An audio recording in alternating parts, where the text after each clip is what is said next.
Hello, today I'm doing a review for the new Cardcaptor Sakura prize figure by FuRyu. Usually when you're buying a prize figure, you kind of expect a little bit of a lower quality for a better price. But I find this figure is stunning.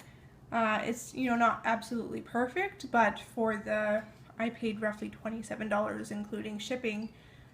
It's phenomenal, really. The pose and the details, just everything overall is really well done, and I quite like it. We're going to start with the base here. You can see it's kind of a clear cylinder and it's at an angle. Very simple. It works really well. It's weighted well. She's not going to tip over anywhere. It was very easy. She just kind of fits right in and sits there nicely. The bottom of the base you can see is the magic circle when she's casting her cards. It's very well done, neat, crisp, nice lines. And then her pose, you can see, is very cute. It's natural looking. She doesn't look like she has any broken limbs or wonky parts going on or crazy proportions. Considering this is clamp, that's pretty good because their proportions are usually pretty crazy on their own. And the paint is really well done. I was super surprised with that.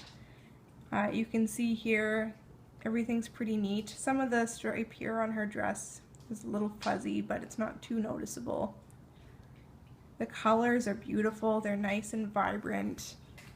They're still kind of soft, so they're not screaming at you. Everything overall is just really nicely done. The plastic is quite soft, so I don't feel like she's necessarily going to break if I look at her the wrong way.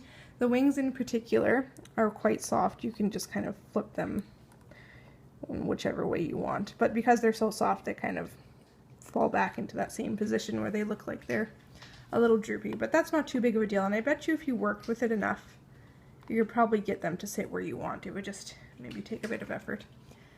And her face is really well done too. Bring her up close for you here.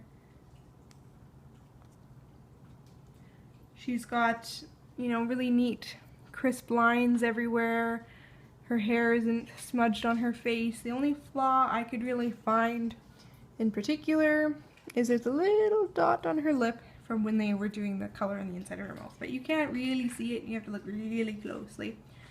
The book is fantastic. The detail on it, all the details are there. The gold trim, the card has all the details, even the lines inside the sun, on the tips of the card. The writing is actually legible. My card here, you can see it's got a little bit of a cut line from when they were cutting the pieces out, but that's very easy to fix. I could go in there and smooth that out really easily. The back of the card, you can see all the details are there. The trim is painted. It has the right arcs, the stars. The back of the book, you can read the clow. Everything is just really well done. The only thing I really noticed off the top that I was a little bit unimpressed with when I took her out of the box is she's dirty. She's got kind of scuffs here and there.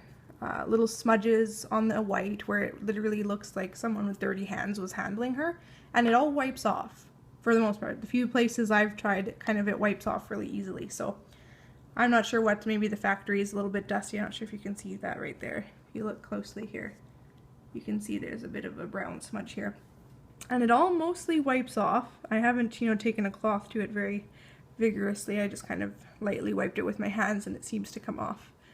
And there's the odd paint flaw, like I said, in the stripe.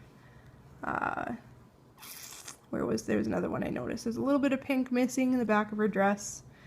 Her shoe, again, I thought it was missing paint, but it's actually just kind of got residue on it, like it's dirty, so I think it'll just wipe off.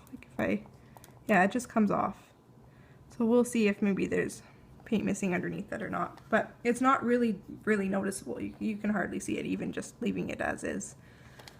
So for this figure, I'm very impressed. And I have two other figures by FuRyu. They are Asuna from Sword Art Online in her fairy outfit, and Lifa. And they came as a set, and the box was a very similar style. And those figures are also very impressive. All the 3 figures I have from FuRyu, I absolutely adore them, especially for the price. I paid $30 for both sword art figures together, and I paid $27 for her, and I absolutely love her. She's probably one of my new favorite figures, actually, and she's a prize figure, so to me that's surprising.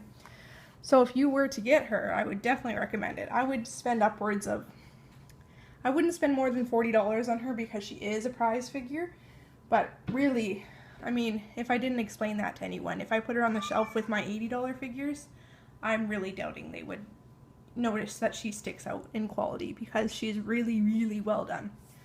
And the box too is quite beautiful. I'll just give you a quick peek at the box here before I finish.